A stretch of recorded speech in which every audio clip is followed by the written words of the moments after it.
Test 3.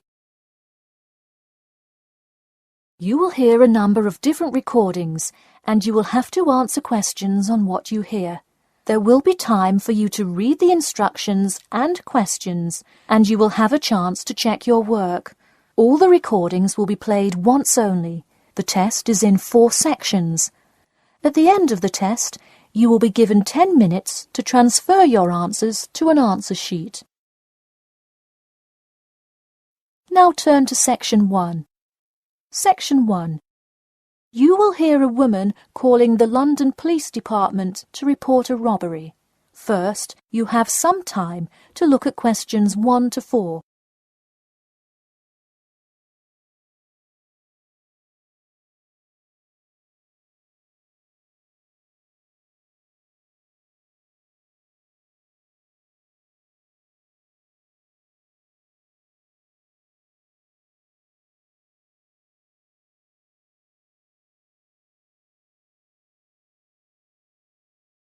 You will see that there is an example which has been done for you. On this occasion only, the conversation relating to this will be played first. Hello, London Police Department. Yes, I would like to report a robbery. The woman says that she would like to report a robbery, so robbery has been written in the space. Now we shall begin. You should answer the questions as you listen, because you will not hear the recording a second time. Listen carefully and answer questions 1 to 4.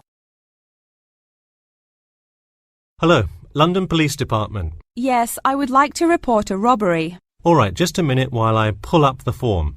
OK, could you give me your first and last name? Anna Grieg. Anna Gregg. G-R-E-G? No, Grieg. G-R-I-E-G. Got it. All right, moving on.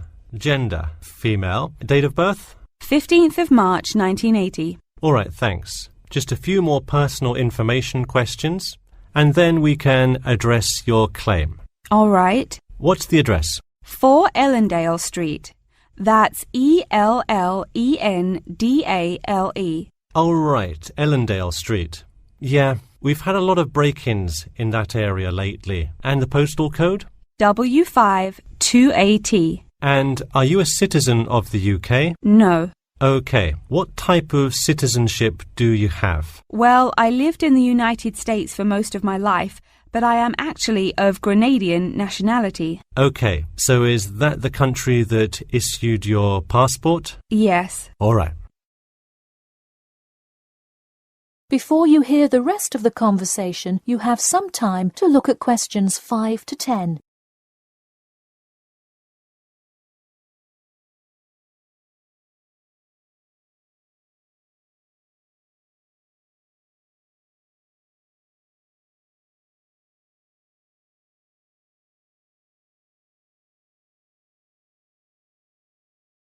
Now listen and answer questions 5 to 10.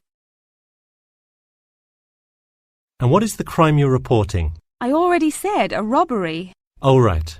Sorry. This is about the 100th robbery report I've filled out today. Have you had any prior break-ins? In the building or just my flat? The unit below mine got broken into last year. No. Just your flat. Oh, then no, not here. All right. Let's see here. Can you think of anything that was out of the ordinary around your building, or anyone who may have had reason to do this? No, it seemed like just a normal evening. I didn't see anyone suspicious and can't think of anyone that would target me specifically. How long has this been your place of residence? Let me think. I moved in on February 1st and it's October, so it's been about 8 months already. Wow, time flies. And that is just for Ellendale, yeah? Yes, I have lived in the UK for just over 1 year. I see. Can you give me the first and last names of all members of the household? Actually, I live alone. OK, so no other occupants. And can you give me a brief account of what happened? I left to go to a dinner party at 6 p.m. and when I returned at 11, I found the place ransacked and a lot of my things gone. Any sign of forced entry? Yes, the back door was wide open, and it looked like someone used a crowbar to force it open. I see. And just to be clear, was the door locked when you left? Of course. Hey, you would be surprised how many reports we get where people have failed to lock their doors. Now, I need you to list any missing items valued above £200. So far, I'm missing my computer, my purse with my wallet in it, and the TV. OK, let's start with the computer. What is the estimated value? £500. And what is the serial number? G41687770. Thank you. And a visual description? It is a black 13-inch PEMDAS cloud book. There is an Oxford sticker on the lid. OK, and could you give me a description of the purse? Sure, it's a Claude Frieda shoulder bag, and the material is silver-coloured cloth. Price? £300. OK, that concludes my report. I'll submit it and we'll let you know of any developments. That is the end of section 1. You now have half a minute to check your answers.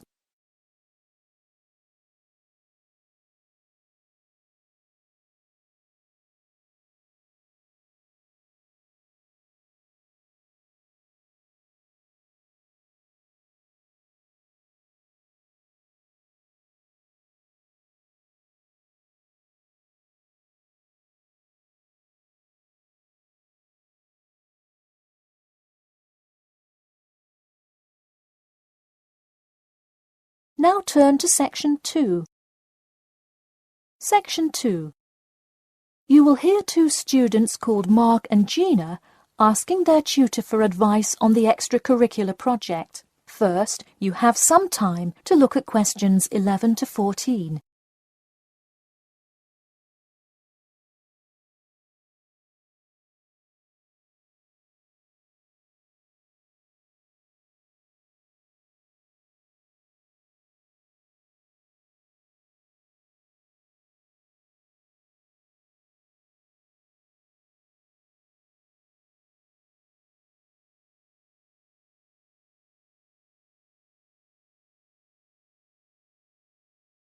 Now listen carefully and answer questions 11 to 14.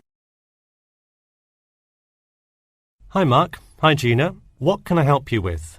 So we were hoping you could help us with this extracurricular project. Sure. What is the topic? Attending business school. This sounds like a great idea. So you're going to explain the requirements for getting into business school? Not exactly. It will be more broadly about the experience, the academics, accommodation, and social experience that comes with being part of the business school. I see. So would your audience be the general public? Well, we would probably want more to focus on members of the institution. We would especially like to reach individual applicants to the business school. I see. Now, what form will this information be? You could give a talk to all the summer courses. All you'd need is permission from the course director. Or you could pass out information outside the student union. Those are both good ideas. What about sending out pamphlets in the mail? Most college students never check their mail. Maybe you could make a video and show it on campus. That's a great idea. We'll do the video. Great.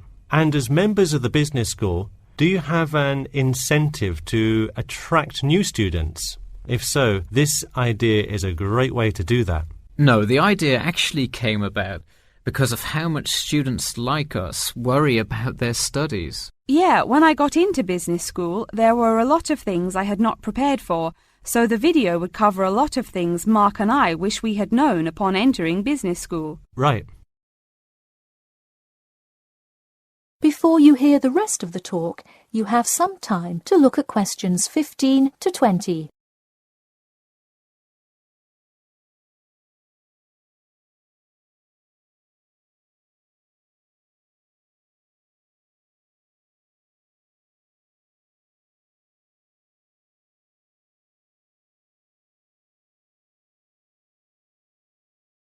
Now listen and answer questions 15 to 20. What would you talk about first? The first and probably most important section would be academics. Good idea. So, would you provide guidance on what courses to take? We want to focus especially on the approaches professors take, their teaching methods. It is far different than what students are used to in high school and even in liberal arts college. Good idea. And how long do you think you would spend explaining academics? We'll probably spend 7 minutes on it. We also have some ideas for talking about housing, food options and stuff like that. We're not really sure how to tie it all together though. I think it would be suitable to title that section Accommodation. What do you think? That could work. We'll definitely describe the different dining options at the cafeteria and then walk students through flats and the grueling process of finding one near the business school campus. Okay, so we would cover specifics on the cafeteria as well as flats. I think those are both helpful. We could spend about 6 minutes on accommodation and be sure to touch on those specifically. Great. Is there anything else you would talk about? We definitely want to go over the social aspect of attending school here. Of course. I think it's good to have a little fun once in a while when you're working so hard in school. I think we are going to introduce new students to the disco that so many upper-class men know and love. Maybe we'll include a few other places too, but that's the main one. We're also going to invite students to the international evening taking place in the first week of school as a great chance for our large international student population to meet a lot of other new students. It can definitely be hard to meet people as an international student. I think that is a great idea. You may want to spend slightly longer on this section than the other two. How about 8 minutes? That sounds reasonable. So overall, the introduction should take 3 minutes and then the conclusion should take 4, giving us a total of 28 minutes. I wouldn't rush your introduction. Maybe give it between 4 and 6 minutes. The conclusion, though, can be shorter since it's just a quick refresher of each of the topics. Give that not more than 2 minutes. Okay, so in total, the video should take about the same time, just more intro and less conclusion? Precisely. All right, we're going to get to work on our video. Thanks for your help. That is the end of section 2. You now have half a minute to check your answers.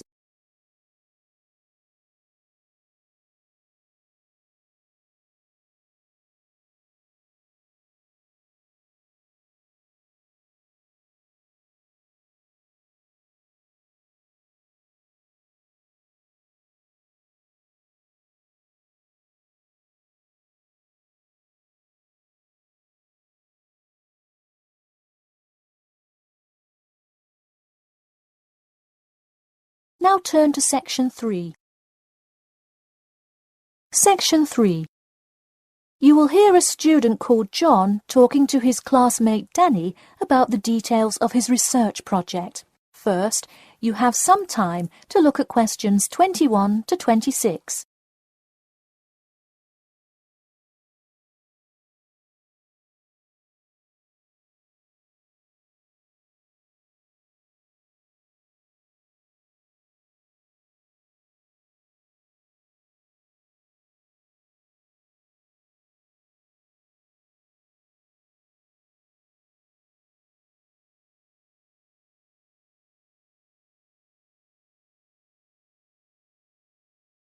Now, listen carefully and answer questions 21 to 26. So, tell me about your research project, John. I created a questionnaire for the study to determine people's opinions of the relative feasibility of earning a living in Brisbane. Oh, cool. How is it scored? Are they all multiple choice questions? Well, the questions consist primarily of yes or no responses. There are 2 free response questions at the end.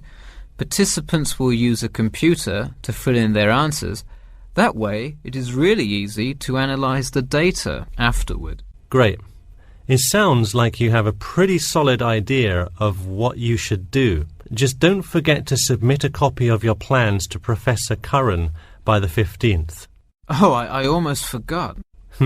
You don't do it for the high grade or a praise, but he can review and give you feedback. Right, that will be helpful. He has been conducting studies like this for 30 years now. Yep. Oh, and I'm curious. Are you going to be in the room giving subjects directions for the questionnaire? Well, I think the instructions will be provided by another representative who will not be analysing the data. I want them to feel they can answer and be completely anonymous, so I will not be in the room. Anonymity is really important for this study. I agree. Good idea. You should tell the representative to remind subjects to fully consider both sides of each issue. Sometimes it's really easy to immediately check yes or no without stopping to think about it completely. That's so true. It's like a race to finish the questionnaire first or something.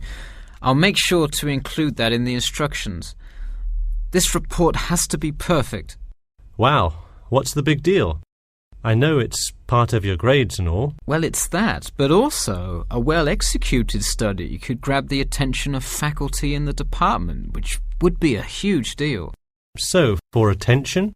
No, silly. I mean, I could really gain the respect of professors who may later take me on as a graduate student in their labs. Oh, I see. Before you hear the rest of the talk, you have some time to look at questions 27 to 30.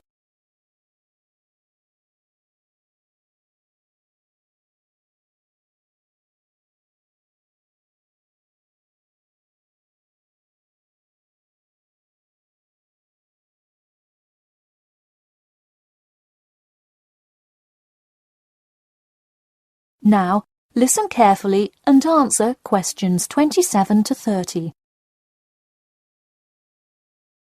Let me take a look at the survey. Wow, this looks great. The map of the median income by region is a great tool. Where did you find it? Well, thanks. I read a lot of sources and just noticed this one in a small psychology journal called Modern Psychology. It's more helpful than the photo I added, but I think the photo is just so interesting. It was in the newspaper last year during that huge wage strike. It's great. Probably not necessary, but it looks great. I don't understand. What is WKRX's involvement here? Oh, the radio station agreed to sponsor the study if I play their station in the room. Wow, interesting. So you don't have to pay for any of this? Exactly. Nice. Where did you get that idea? Last month, at the Psychology Club Council meeting, someone talked about how easy it is to get sponsorship from local businesses, so I listened to their advice and called around. I'll have to remember that. Well, this all looks great. Good luck. That is the end of section 3. You now have half a minute to check your answers.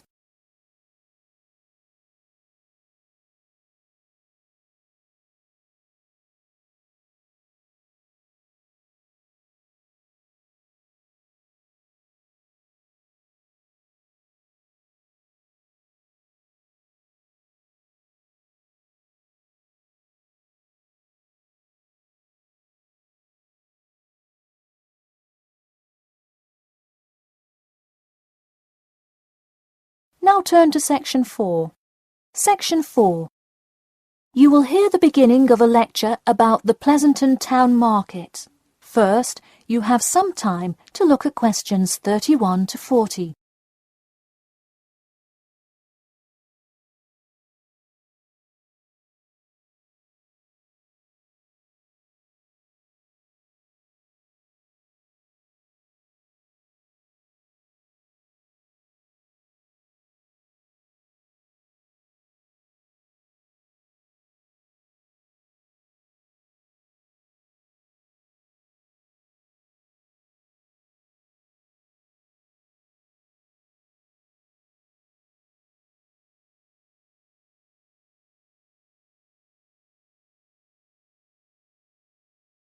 Now, listen carefully and answer questions 31 to 40.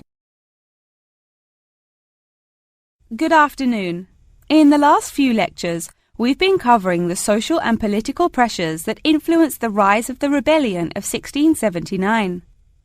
Today, I would like to focus on the Pleasanton Town Market. Now, why are we talking all about some market? It's not like it was the first market ever, or even a particularly large market. The Pleasanton Town Market is important because it is often mentioned in the literature found in the library. If you have ever been there, you have probably seen all of the handcrafted items sold there now. But what was originally bought and sold in the town market?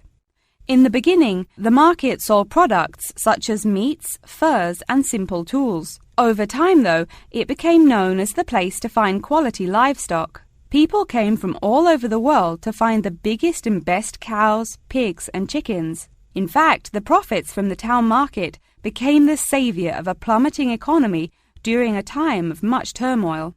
Not to be confused with the Reconstruction era, a period of rapid development came about in the 1660s as a result of the market's vendors contributing their profits to building up much-needed public facilities and defense, which would later make a huge impact on the outcome of the war. For many years, the market flourished and began to draw in large tourism crowds in addition to the throngs of livestock customers.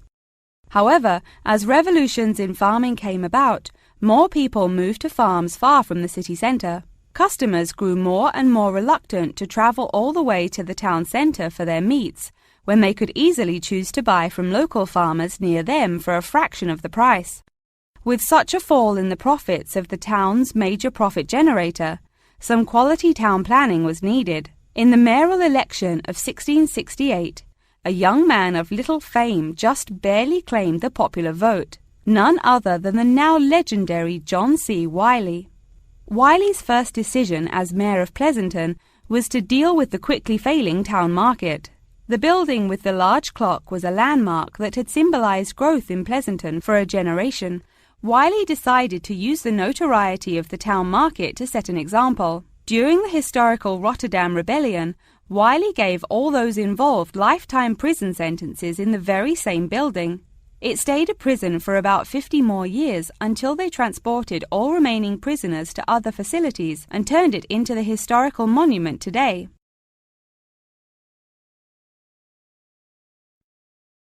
Now that you know the basics of the history of the Pleasanton Town Market, I will introduce your next group project. I want you to make a short film based on the real historical events that occurred in Pleasanton before and during the uprising. I will give you some class time to look through the library's reference section, but you will be responsible for conducting further research outside of class. I suggest starting by looking for information on the market itself. You'll find plenty of information. In fact, some students complain that there is actually too much information on it. On your own time, you could find family members of old war veterans to conduct interviews. Sometimes they provide wonderful insight that you wouldn't find in proper history books. But be careful, an interview that is riddled with bias is useless. I myself have some very old photographs here that you are welcome to take a look at for some inspiration. I'm lucky enough to own this one of Jim Wiley himself. Very interesting to see, but does not provide enough information to add much to your film. Feel free to take this film into whatever direction you choose. You could even do a crime thriller based on real outlaws. All you would have to do is look through the newspaper archives in the crime section during that time period. Try to get as much detail as you can, but you may end up having to draw your own conclusions. Okay, that's enough from me, so let's go on to... That is the end of section 4. You now have half a minute to check your answers.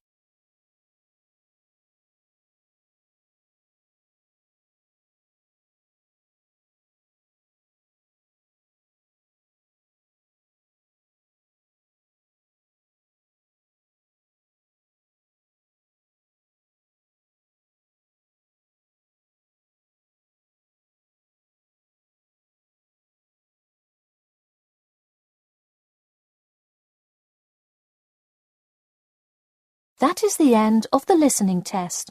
In the Ielts test, you will now have 10 minutes to transfer your answers to an answer sheet.